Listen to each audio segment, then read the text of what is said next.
बंधु जितने भी पत्रकार साथी हमारे बीच में आए हैं, एक बार पत्रकार भाइयों के लिए जोरदार ताली बजाने का काम करें, क्योंकि ये जो हमारा फेसबुक, व्हाट्सएप, यूट्यूब अगर ये विदेश का नहीं होता तो इसको भी बंद कर देते नालायक। ये नहीं है, आप समाज की धरोहर हैं। एक बार मेरे भाइयों के लिए जोरदार ताली बजा करके स्वागत करेंगे। बहुत अच्छे, ताली मार के। बहुत अच्छे।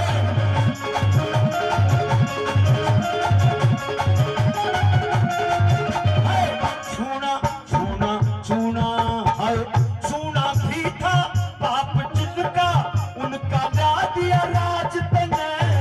छूना भी था पाप जिनका, उनका ला दिया राज तने। बार बार मैं तो नमन करूं शिक्षा के सिरताज तने। सभी का सम्मान करता हूं। आज तिजारा को एक बदलाव की जरूरत है। बहुजन समाज पार्टी से तिजारा का विधायक जीत के कांग्रेस पार्टी में शामिल हुआ। बहुजन समाज पार्टी शुरू से तिजारा, किशनगढ़, मुंडावर, अलवर ग्रामीण और अलवर लोकसभा के दूसरी लोकसभा भरतपुर में भी हमेशा से मजबूत रही है और हमेशा से बहुजन समाज पार्टी ने बहुत अच्छा प्रदर्शन किया है। इस बार बहुजन समाज पार्टी बहुत योजनाबद्ध तरीके से काम कर रही है। बहुजन समाज पार्टी अपने कैंडिडेटों की लिस्ट 3-3 महीने पहले जारी कर रही है। कैंडिडेटों को पूरा मौका दे रही है और अच्छे, समझदार, ईमानदार आदमी आप लोगों के बीच में उतार के आप लोगों के लिए बहुजन समाज पार्टी अच्छे से काम करना चाहती है। बहुजन समाज पार्टी का मैं शुक्रिया अदा करता हूं कि आप सभी ने मुझे प्रदेश की जिम्मेदारी देके मान सम्मान दिया। मैं भी अपने जितना मेरे से हो सकता है मेहनत से मैं काम कर रहा हूं। आज तिजारा को हर तरीके से विफल दिशा में पाया गया है, चाहे रोजगार के एतबार से, चाहे चिकित्सा के एतबार से, शिक्षा के एतबार से, पुलिस प्रशासन कंट्रोल के हिसाब से, तहसील, एसडीएम कार्यालय, जो काम होने चाहिए, जो विकास धरातल पे आना चाहिए, उसके हिसाब से आज तिजारा पूरी तरीके से यहाँ विफल रहा है। तिजारा को एक सेवक की, एक ईमानदार व्यक्ति की, एक निष्पक्ष व्यक्ति की, सभी जाति, सभी धर्मों को एक सम्मान बरतने वाले आदमी की जरूरत है। मैं आप लोगों के बीच में आप लोगों से वादा करता हूँ, आप सभी 3600 बिरादरी को बहुजन समाज पार्टी के बैनर तले मैं एक समान इज्जत और मान सम्मान के साथ आप सभी का आदर करूंगा, आप सभी की सेवा करूंगा। हर बार आप किसी न किसी को वोट देते आए हो। इस बार 5 साल मैं आपके लिए, अपने लिए एक सेवा का मौका मांग रहा हूं। आप लोगों की खिदमत करना चाहता हूं। आप लोगों को ये दिखाना चाहता हूं कि एक अच्छा, सच्चा और ईमानदार विधायक कैसा होता है। और अगर आप अपने बेटे को, अच्छे मेहनती इंसान को विधायक, गरीब परिवार से उठे हुए इंसान को विधायक चुन के भेजते हो तो वो कैसा होता है। मैं आप लोगों के बीच में 6 साल से निरंतर काम कर रहा हूँ, चाहे वो स्कूलों का काम हो।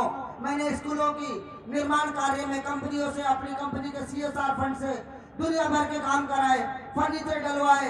मैंने कोरोना के टाइम पे घर घर जाके राशन बांटा। मैंने कोरोना के टाइम पे अपने 80 बेड के होटल को हॉस्पिटल बनाया। मैंने खेल का मैदान बच्चों के लिए बनाया। मैंने हर तरीके के, हर वर्ग के गरीब बहन बेटी जो भी है उनकी शादियों में मदद की। हर नौजवान, हर बुजुर्ग जिसने भी मुझे याद किया, 24 घंटे मैं उसके लिए हमेशा तैयार रहा। लोगों ने सुना होगा, अब भाई करी मंजूरी है तो कोई भी काई के ना रखे। आपका बेटा हूँ, आपका भाई हूँ, एक बार मुझे मौका दे, बहुजन समाज पार्टी को मौका दे। मैं उम्मीद करता हूँ इस बार आपको धोखे का वो नहीं देखना पड़ेगा। ईमानदार आदमी हूँ, मेरे घर में, मेरे आस पड़ोस में किसी से भी आप पूछ सकते हैं। हमने हमेशा ईमानदारी और अच्छी नीयत से लोगों की सेवा की है, आगे भी सेवा करते रहेंगे। अपने वोटों का सही इस्तेमाल करने का साथियों, दुख तो इस बात का होता है कि जो बहुजन समाज मुख्यमंत्री के साथ साथ प्रधानमंत्री बनाने की ताकत रखता है, वही समाज के साथ शोषण किया जाता है। अपने शासनकाल में कानून व्यवस्था के साथ साथ राज्य की सामाजिक व्यवस्था के लिए अनेकों काम किए। अगर आप अब आने वाले विधानसभा आम चुनाव में बसपा को विजय कराते हैं तो कुछ इस तरह आपके राजस्थान में काम होंगे।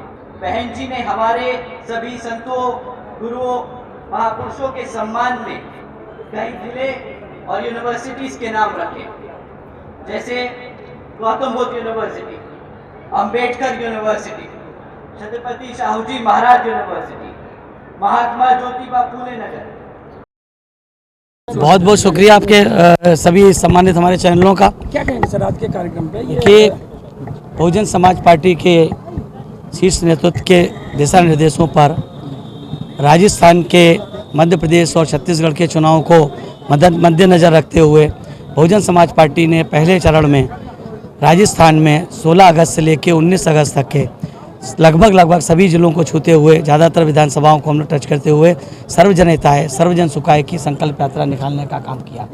इस संकल्प यात्रा के माध्यम से पिछले 5 वर्षों में भारतीय जनता पार्टी का, इन्हीं वर्षों में केंद्र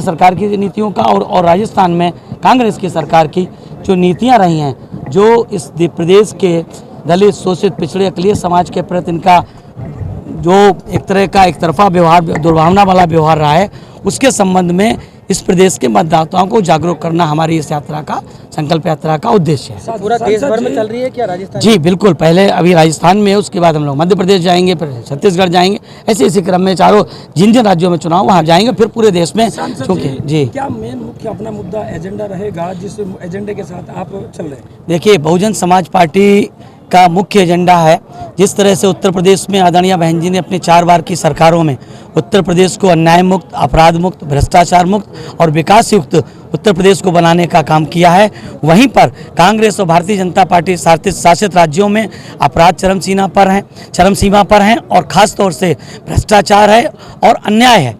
अन्याय किसके साथ है? दलितों, शोषितों के साथ, पिछड़ों के साथ और ख़ास तौर से अकलियत समाज के लोगों के साथ। इन दोनों की सरकारों में, कांग्रेस सरकार में भी और बीजेपी की सरकार में भी, ये दो लोग एक सिक्के के 2 पहलू हैं।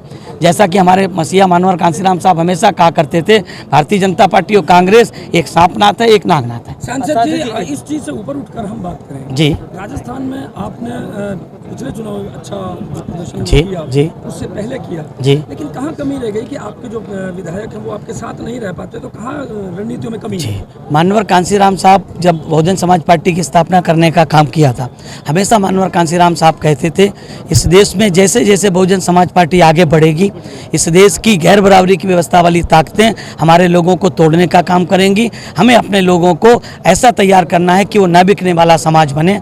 हमारा समाज तो न बिकने वाला बन गया है, लेकिन उस समाज का वोट लेने वाले लोग अभी पूरी तरीके से न बिकने वाले नहीं बन पाए हैं। यही कारण रहा है कि हम लोग एक बड़ी ताकत में नहीं बन पा रहे हैं। इस बार के चुनाव में हम लोग यहाँ पर एक बड़ी बैलेंस ऑफ पावर के रूप में आएंगे और इस बार किसी भी ताकत नहीं होगी हमारे विधायकों को तोड़े। उसका पहला लक्ष्य हमारा है कि हम प्रत्याशियों को चयन करने का काम आदरणीय बहन जी के दिशा निर्देशों पे, माननीय आकाश जी के नेतृत्व में हम लोग राजस्थान, मध्य प्रदेश, छत्तीसगढ़ और तेलंगाना में उन प्रत्याशियों का चयन कर रहे हैं जो जिताऊ हैं, टिकाऊ हैं, बिकाऊ नहीं है। सांसद जी, बड़ा सवाल ये है जी कि कांसीराम जी ने इन सब रणनीतियों की तैयारी पहले कर दी थी जी, लेकिन फिर भी कहाँ कमियां रह गई कि हम उनको फॉलो नहीं कर पाए। देखिए, और हमारे विधायक आज भी जा रहे हैं। देखिए, मानवर कांसीराम साहब ने जो तैयारियां की थी उसी क्रम में हम लोग भी तैयारी कर रहे हैं। आप ये जानते हैं कि इस देश की ताकतें खास तौर से जो अगर देखें कि इस देश की सरकारों में जो मीडिया माफिया, जो इस तरह के उद्योगपतियों से शामिल की ताकत से बनने वाली सरकारें हैं, उन्होंने केवल हमारी सरकार, हमारे विधायकों को तोड़ने का काम नहीं किया। कांग्रेस जो 125 साल से ज़्यादा पुरानी सरकार पर है, इनकी सरकारों को तोड़ने का काम किया। इनकी सरकार को तोड़ दिया इन्होंने, कर्नाटक में तोड़ दिया, आपके मध्य प्रदेश में तोड़ दिया, गोवा में तोड़ दिया, कहाँ नहीं तोड़ा है। तो ये सिर्फ मत कहिए कि बहुजन समाज पार्टी का, ये लोग उद्योगपतियों के पैसे के दम पर विधायकों को तोड़ने फोड़ने का काम करते हैं। इसलिए हम इस बार न बिकने वाले समाज के साथ साथ न बिकने वाले कैंडिडेट भी तैयार कर रहे हैं। खड़े हैं इमरान खान साहब को लेकर के बात करें तो कितने बड़ा आपको भरोसा है और कितनी बड़ी प्रचंड जीत की आप उम्मीद लिए? देखिए, हम एक बात आपको कह सकते हैं कि इस बार बहुजन समाज पार्टी कम से कम 25 से 30 विधायक जीत करके दोनों सरकारों का ये स्थिति होगी कि ये मजबूर हो जाएंगे, इन लोगों में होड़ मचेगी कि हम बहुजन समाज पार्टी की सरकार बनाएं कि हम बनाएं। भारतीय जनता पार्टी सोचेगी हम बना दें, कांग्रेस की ना बन पाए, कांग्रेस सोचेगी हम बना दें। जैसे कि उत्तर प्रदेश में आदरणीय बहन जी ने 425 विधायकों वाली विधानसभा में 67 विधायकों के दम पे एक बार नहीं 2-2 बार मजबूर कर दिया मुख्यमंत्री बनाने पे बहुजन समाज पार्टी को। इस बार के चुनाव के बाद मैं यहाँ पर भी किंग मेकर साहब जी बिल्कुल 100% होगी। धन्यवाद।